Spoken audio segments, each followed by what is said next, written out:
Tonight, we return to a quieter world, one not built of noise and rush, but of soft footsteps, scrolls, and stars. Let your eyes rest. Let your shoulders drop. There is no rush here. There is only time and story. This is the story of a library, but not just any library. A library unlike any before it, and perhaps unlike any since. A place that held the minds of 1,000 worlds. A place that believed every question had value, even if it never found an answer. We begin in Alexandria. Long ago, no one agrees exactly when, in the city by the sea, where stone met water and wisdom met empire, there stood a building. It wasn't the largest or the oldest, or even the most beautiful, perhaps. But it was full of words, of languages, of dreams pressed into papyrus and tied with cords, waiting to be read. The Library of Alexandria. It wasn't built in a day, and it didn't vanish in one. Its beginning is hard to date, its end even harder. There was no great fire, no single destruction, not in the way stories are usually told. Instead, it faded, slowly, quietly, until it was no longer there. But tonight, we visited just before that, when it was still alive. Let us go back. It is morning. The city wakes early here, but not in a hurry. Alexandria breathes into its day, like the sea tide, calm, rhythmic, inevitable. A soft mist rises from the harbor, and the sun stretches long golden rays across white limestone roofs.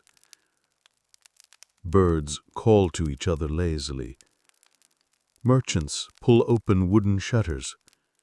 Fishermen coil lines with quiet hands. And on the eastern edge of the city, near the water, the library waits. It stands behind columns of pale stone, their surfaces worn smooth by sea wind and years of quiet footsteps. Next to it, the museum, a place for learning, debating, recording the movement of stars and the shape of dreams. Together they form the mind of the city, and that mind is just waking up. Inside the library, the air is cool and dry. The thick walls hold out the morning heat. Thin shafts of sunlight pierce through narrow windows, dust drifting like tiny stars through golden beams. A scribe moves slowly down the corridor. His sandals whisper against the polished floor. He holds a clay oil lamp, its flame small but steady, its flicker across walls lined with wooden niches. And in those niches, scrolls, endless scrolls, wrapped in twine, labeled in ink, some in Greek, some in Egyptian, some from far across deserts and seas. He stops, chooses one scroll, and holds it. Gently, as if it might crumble under careless fingers. He takes it to a quiet chamber, where another man waits. They nod. No need for greetings. They do this every day. They begin to copy. One reads aloud, softly, clearly. The other listens, then writes, slowly, patiently. No rush. It is still early. The city has just begun to stir. The rest of the scholars will arrive later. For now, it is just the two of them, and the words of someone who died 200 years ago. Words still alive. On the page. Outside, the city grows louder. A cart rolls by, pulled by a donkey with bells on its harness. A group of children laugh as they run past a fruit stall. Two Roman guards shout instructions down the road. But here, inside the library, none of that reaches you. Here there is only the soft scratch of reed pens on parchment, the rustle of papyrus being unrolled, the quiet breath of thought. And in the harbor, a ship docks. By law, all ships entering Alexandria must surrender any scrolls, books, or writings they carry. They will be copied and stored. The original will be returned. Usually. Sometimes it isn't. Sometimes it is kept. Not by force, but by the weight of curiosity, the desire to learn everything. That is what built this place, a hunger for the whole world's voice.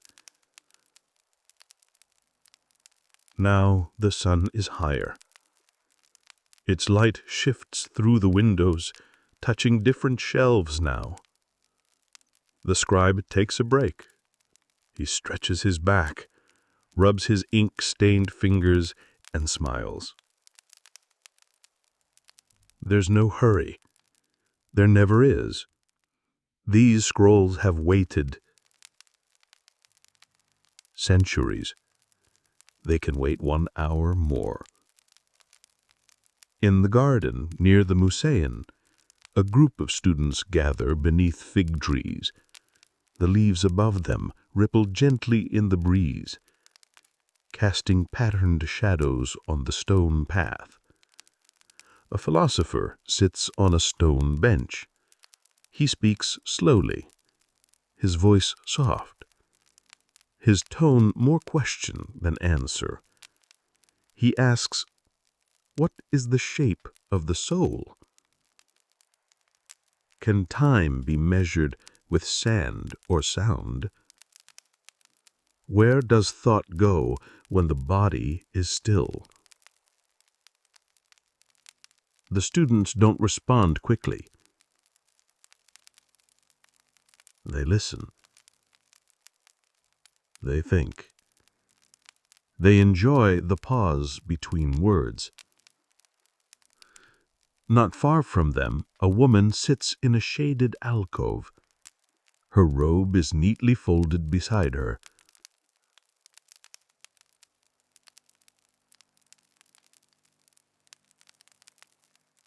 On her lap is a wooden tablet coated in wax. She writes with a pointed stylus, carving numbers. Her name is Hypatia. She is a teacher of mathematics and astronomy. She is calm, focused, brilliant. The students nod as they pass her, some with admiration, some with quiet fear. Her mind is sharp as a blade, but today she does not teach. She writes and listens to the wind. Inside, a young scholar reads. He sits cross-legged on a woven mat, a scroll unrolled across his knees. He moves his lips slightly, mouthing the words to himself. He reads not for speed, but for texture, to taste the sentence, to feel the shape of the thought. He is reading a poem written 400 years earlier. The author is forgotten, but the words remain.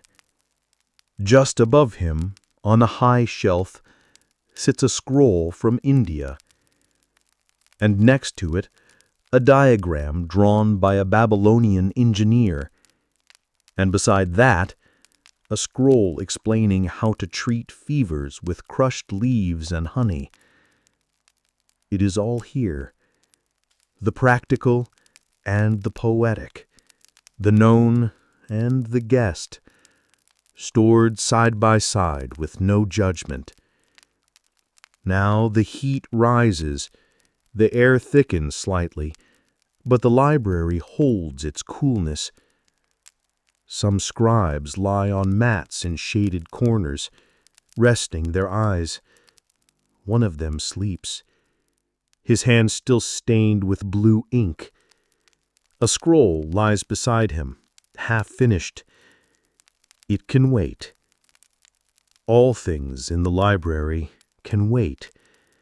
Even time itself feels slower here. Not sluggish, just careful, as if the walls know that rushing ruins things. Far beyond the quiet rooms, in the wider city, change brews.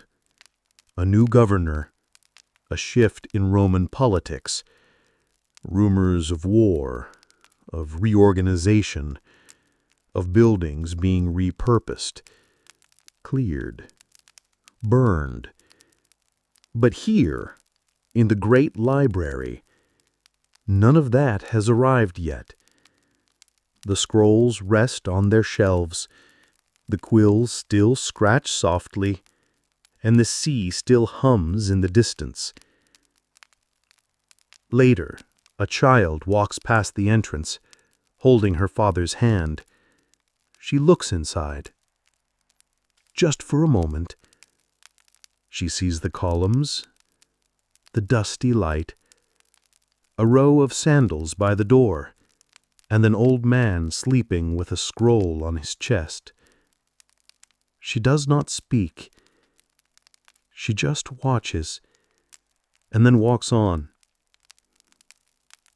She will remember that image years from now, when the library is gone, and so will you. Take a deep breath. Let the stillness reach your chest. This place was not loud, but it was full. You are walking here too, now. Through the quiet halls, past the scrolls, between the questions, listening. You can stay here as long as you like. The fire hasn't come yet. The silence has not won. Not yet. Tonight, the library still breathes. The sun has climbed higher now, its heat pressing gently on the roof tiles and creeping down the outer walls of the library. But inside, it is still. The scent of old parchment and polished wood mixes with a faint trace of sea salt carried through the open shutters. In the distance, you can hear the muffled cries of merchants in the market, but here the walls hold silence like a secret. The hallways are longer than they seem. One corridor leads to another. Doorways open into rooms with low ceilings and tall shelves. Some are lit only by narrow windows high on the wall. Others have no windows at all, just the golden flicker of oil lamps and the hum of deep concentration. The main chamber is known as the Hall of Scrolls. It is a vast rectangular space, lined from floor to ceiling with wooden shelves. Some sections are sorted by language, others by subject. Still others remain mysteriously unsorted, perhaps by intention, perhaps simply because the work never ended. A young woman in a pale blue robe moves quietly through this chamber, carrying a bundle of copied scrolls tied together with a strip of linen. She pauses to examine the shelf labels, each written in delicate script on small pieces of ivory. She reads each one carefully. Philosophy, geometry, anatomy, poetry. She smiles at the last one and slides a scroll into place. Her name is unknown to us, but her work, her handwriting, may have passed from hand to hand long after she was gone. In another room, a low stone bench wraps around the walls, forming a quiet space for reading. A man sits there now, his cloak folded beside him, a scroll open across his lap. He leans forward, elbows on knees, as he reads the history of an island kingdom that no longer exists. He doesn't read to remember names or dates. He reads for something else, a feeling, a rhythm in the words, a sense that this moment, this sitting in the stillness with another mind's thoughts, is enough. Beside him, on the stone bench, another man rests his eyes. The scroll he meant to read lies unopened. The cool of the library and the quiet of the room has lulled him into a nap. No one wakes him. No one finds it strange. Even in a place made for thought, sleep has its place, a different kind of knowing. Outside, the garden has shifted. Where students once sat in morning light, now there is shadow. The fig trees offer deeper shade now. Their leaves move gently overhead, casting shapes that seem to flicker and drift across the stone path. The philosopher has not returned, but two students sit together, speaking in low voices about the movement of the planets. They argue, but kindly.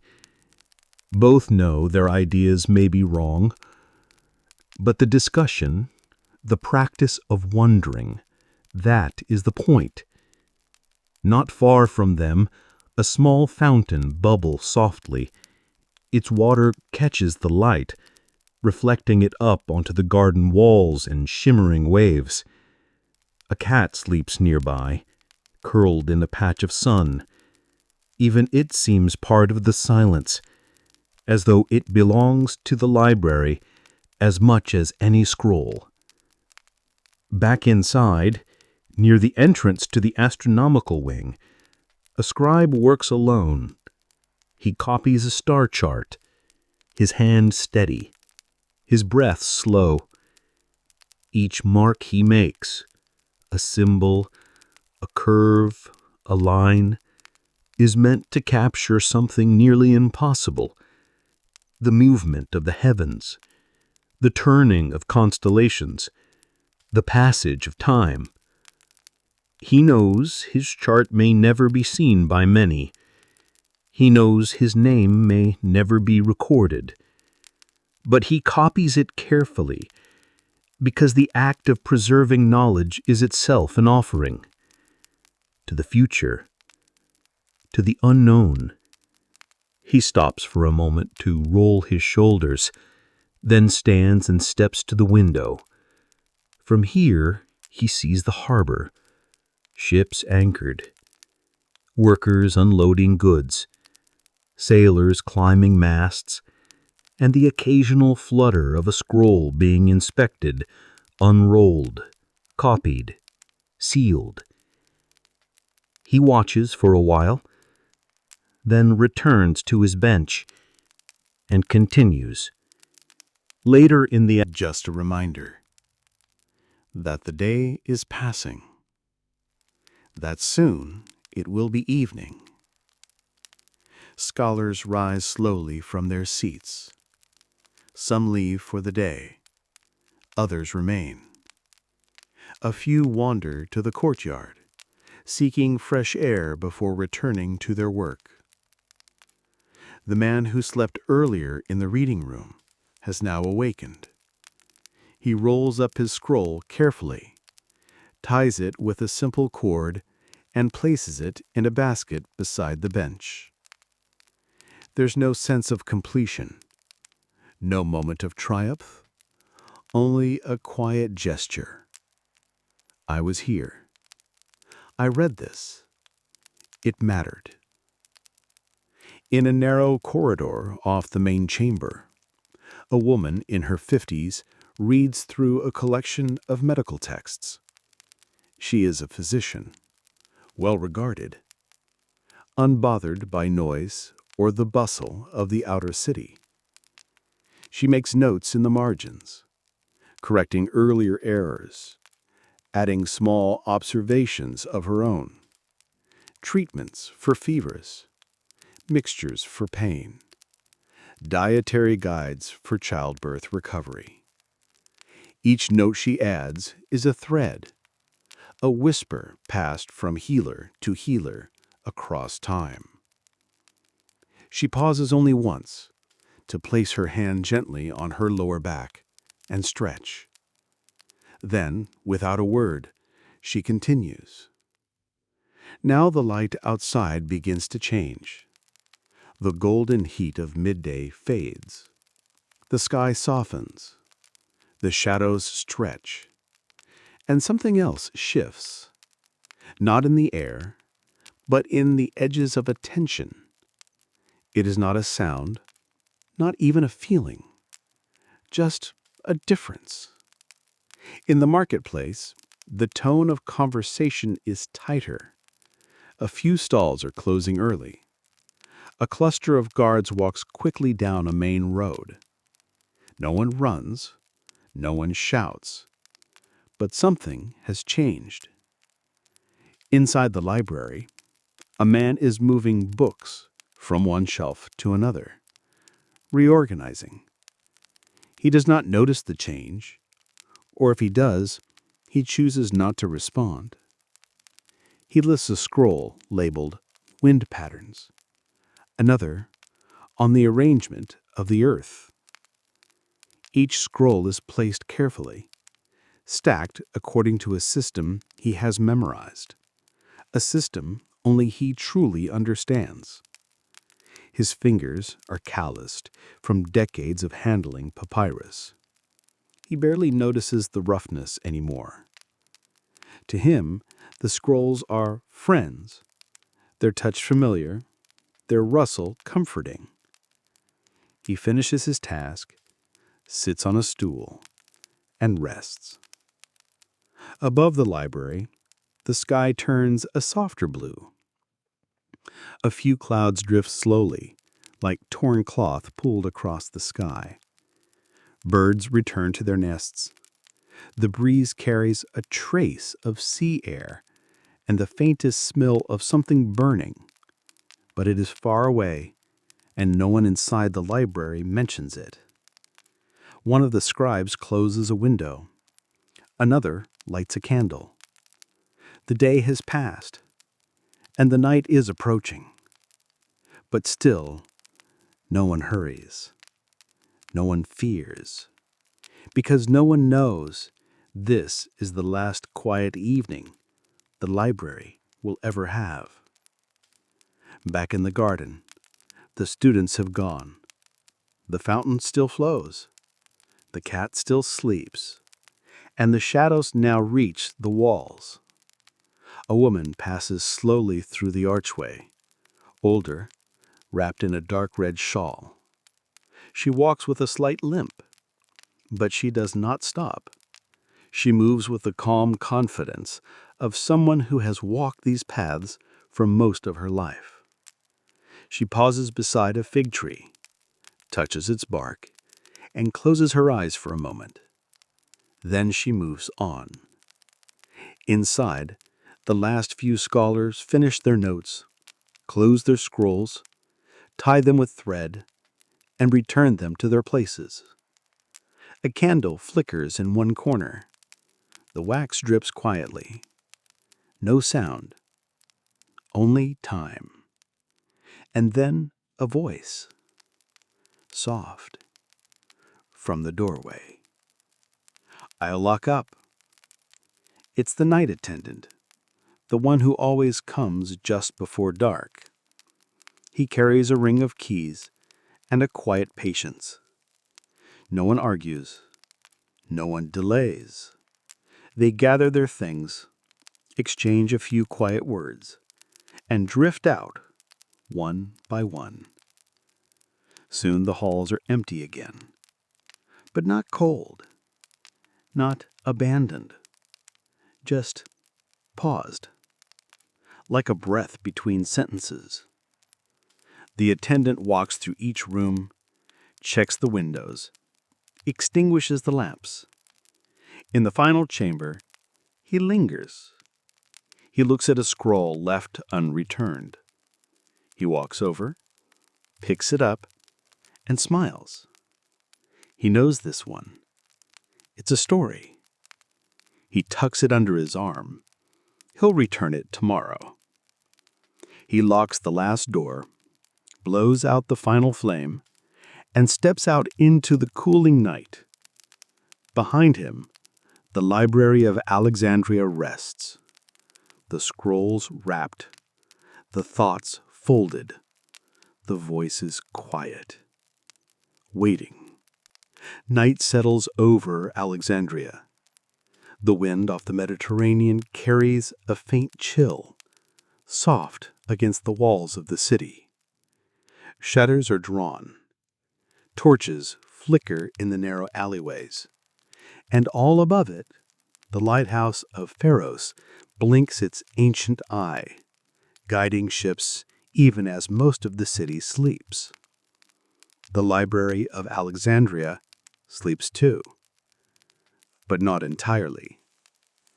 Inside its stone walls, beneath wooden beams, and beside cold columns, stillness lingers like perfume. Not absence, not emptiness, but pause. The kind of pause that happens just before forgetting begins. The scrolls are wrapped, stacked, stored, silent. But they are not truly quiet.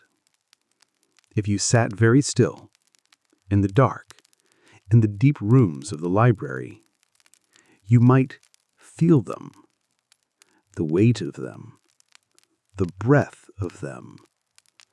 Thousands of voices from dozens of languages pressed into tight curves of ink on thin strips of reed or parchment or skin.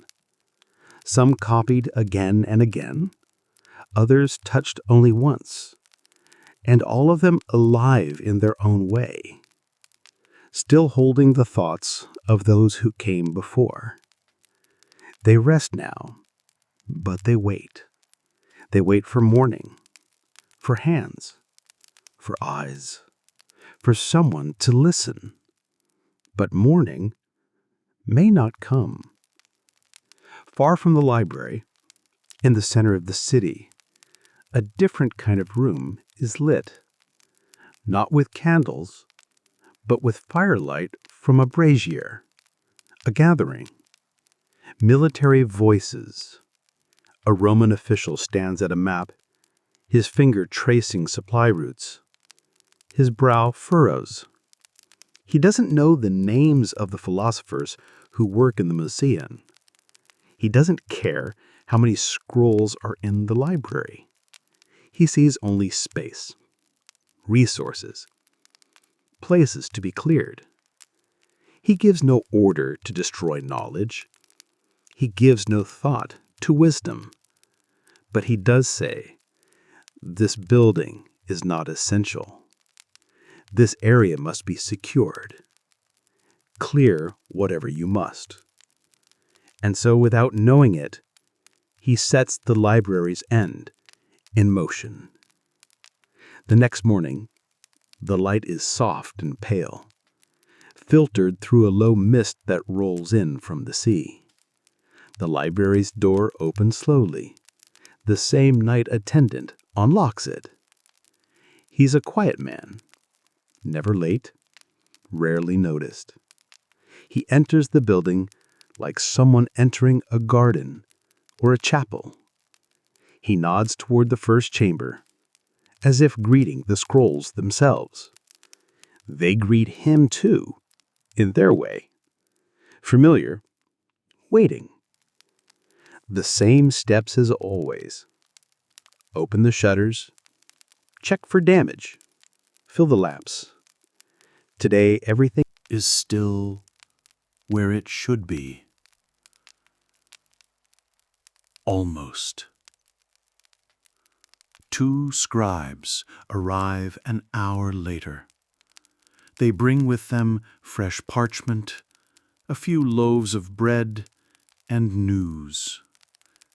There was shouting near the port last night, one says quietly. Troops, the other adds.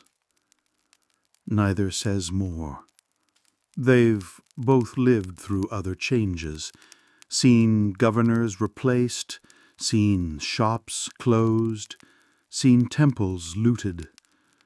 They know not to ask questions too loudly, not to be noticed. So they begin work, as they always do. One of them copies diagrams from a scroll on levers and pulleys. The other records herbal recipes from an older Greek translation of an Egyptian text. They are careful, precise, silent. In the garden, the fig trees are heavy with fruit. A student walks the path slowly, fingers trailing along the rough stone wall. She is young, but her face is marked with lines of thought, not worry, but depth. She doesn't carry a scroll today, just a small wax tablet. She sits beneath the same tree she always chooses, not for its shade, but because from there she can see the roofline of the library and the edge of the sea at once. She listens, not to voices, but to the space between them. She does not know that this will be the last day she ever sits here. She simply closes her eyes and rests her hands in her lap.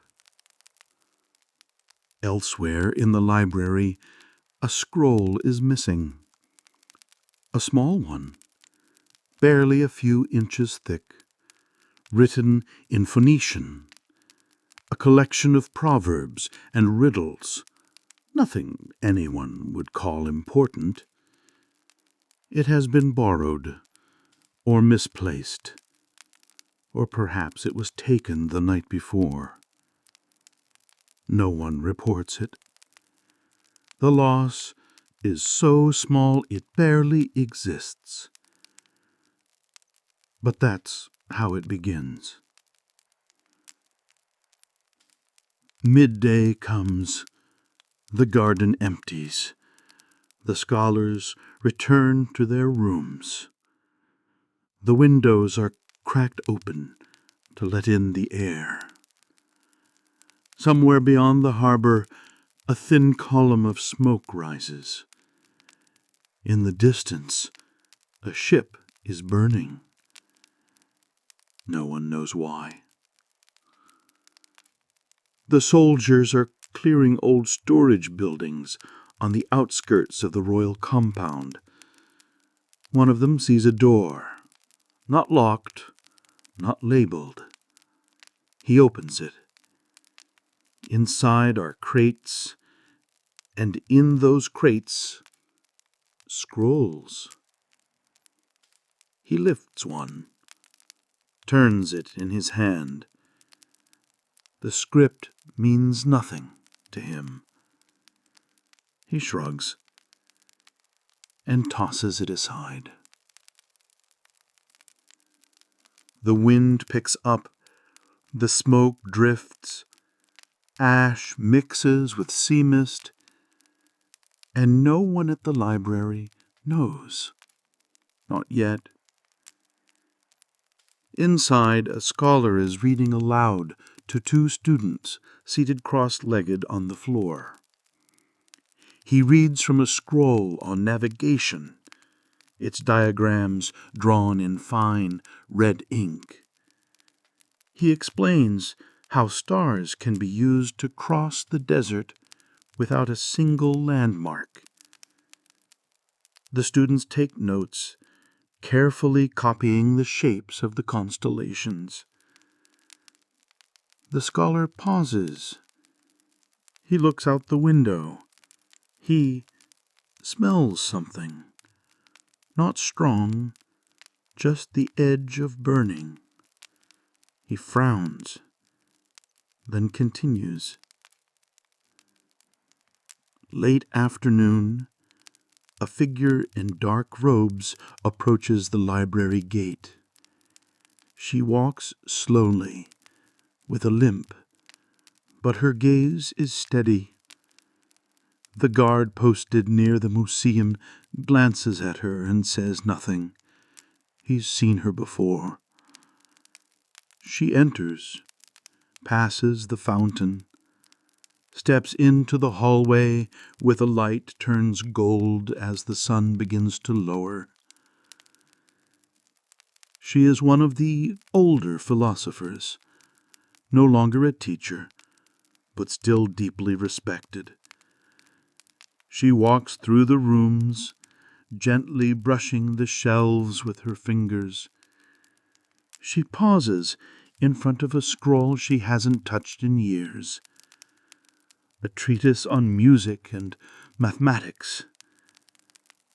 She lifts it, carries it to a bench, and reads, her mouth forming the silent words, her lips barely moving.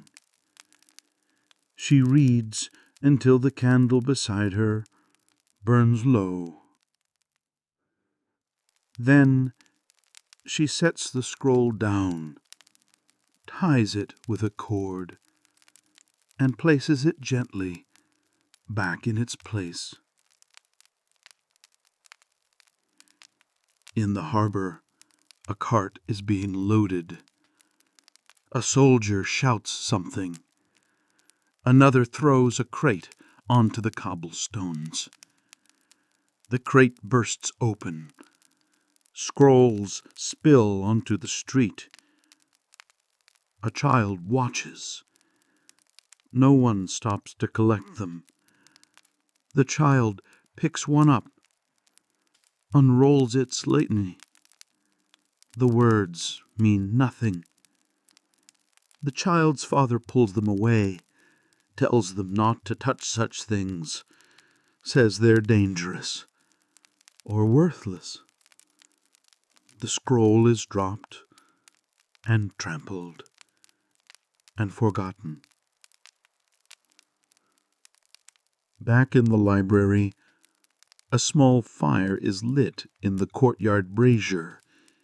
It's used for warmth, sometimes for boiling ink. A young assistant adds a few dried branches, then goes to fetch water. The fire smolders. It does no harm, but it's watched. Everything here is watched, or so they believe. Evening comes. The scholars gather for the final reading of the day. A tradition, never written down, but always followed. One voice reads a passage aloud, often a poem, sometimes a letter, rarely a political treatise.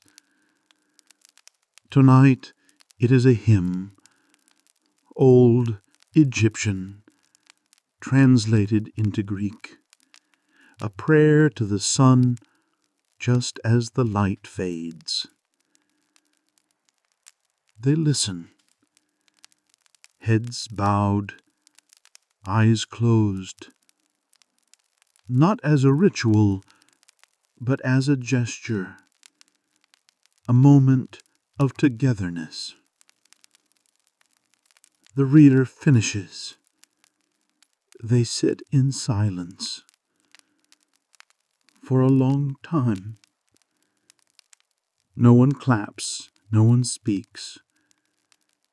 Then they rise and slowly begin to leave. The doors are closed. The lamps are put out. One scribe stays behind to tidy the scrolls left out, to make a few last notes, to breathe in the library's scent for just a little longer. He places one scroll back on the shelf, but there's no space left. He pauses, looks for another. A few sailors linger on their decks, checking ropes, trimming sails, preparing for morning. But no one knows that tonight is different. Not yet. Inside the library, all is still. The rooms are dark, the air cool. Scrolls sleep in their shelves, wrapped tightly, like the thoughts they contain have drawn in to rest. No voices echo through the marble halls, no quills scratch, no footsteps stir the dust. But even in silence, the building holds its breath. It feels the shift. Far off, a spark, then another, and another.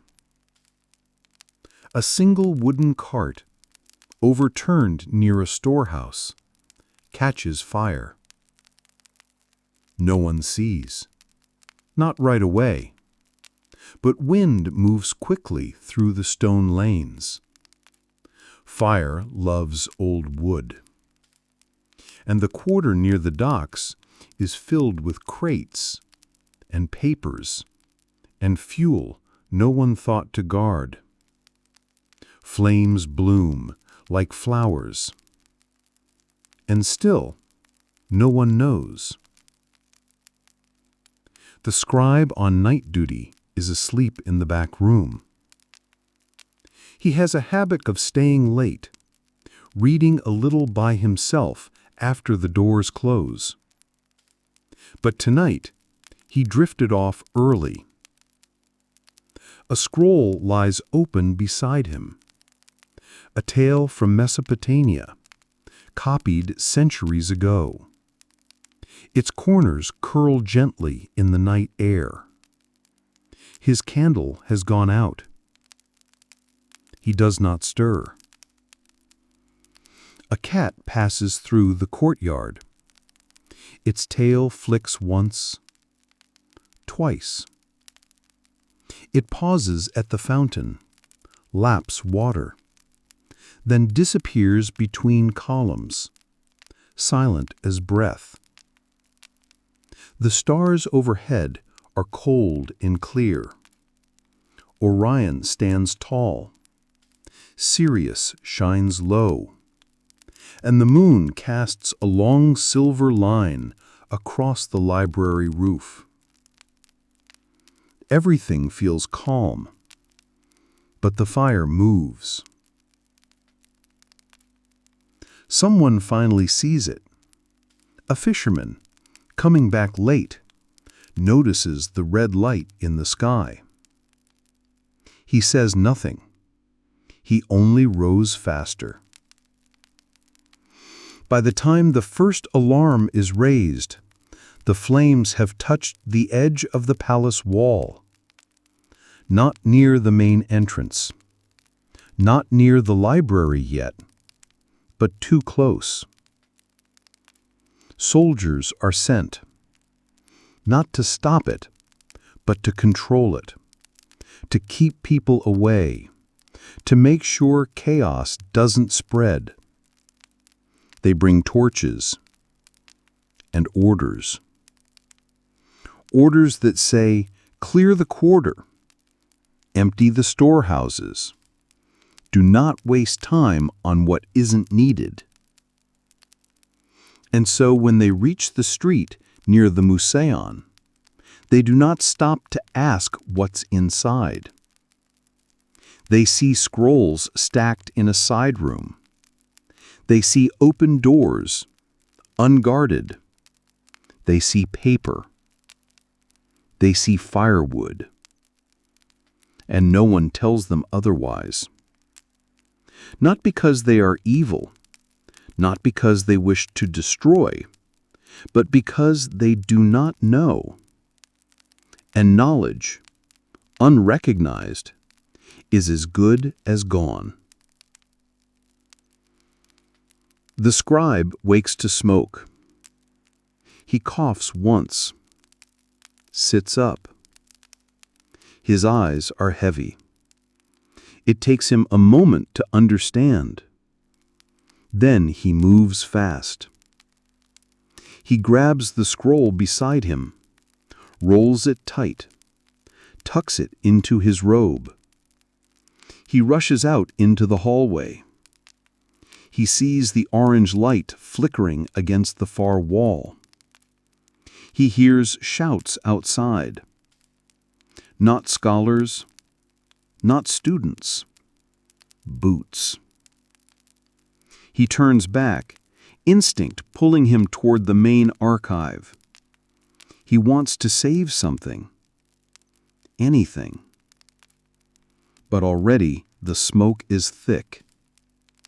He covers his mouth, stumbles back, runs. A section of the east wing collapses. Not from the fire itself yet, but from the panicked rush of soldiers and fallen crates and broken beams. The fire follows. Not fast, but sure. And as the heat reaches the outer walls, scrolls begin to crackle. Papyrus curls in on itself. Ink runs like water. Voices vanish. No screams, no last words. Just the slow, crackling silence of pages burning without readers. By dawn, the building still stands. Parts of it. Most of it.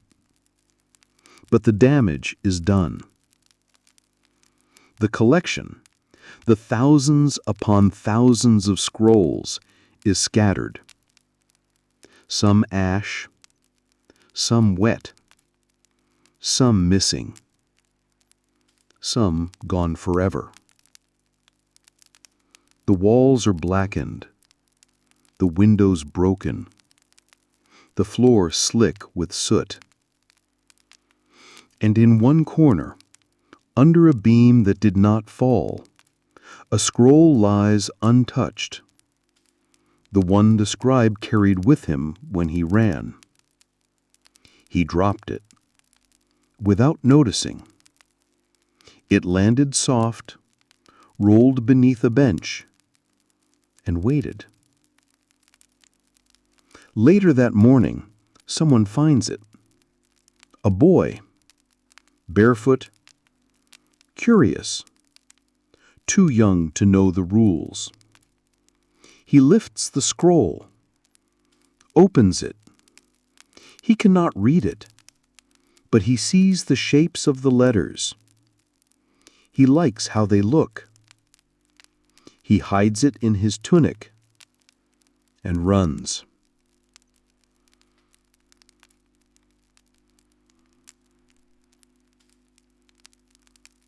It will be the only one saved that day. The scholars return, slowly, in disbelief. Some weep. Others simply stand, staring into the halls where they once taught. Some begin gathering what little remains. A few sit down amid the debris and begin writing again. Because that is what they do. They write. They copy. They remember. Even when no one else does.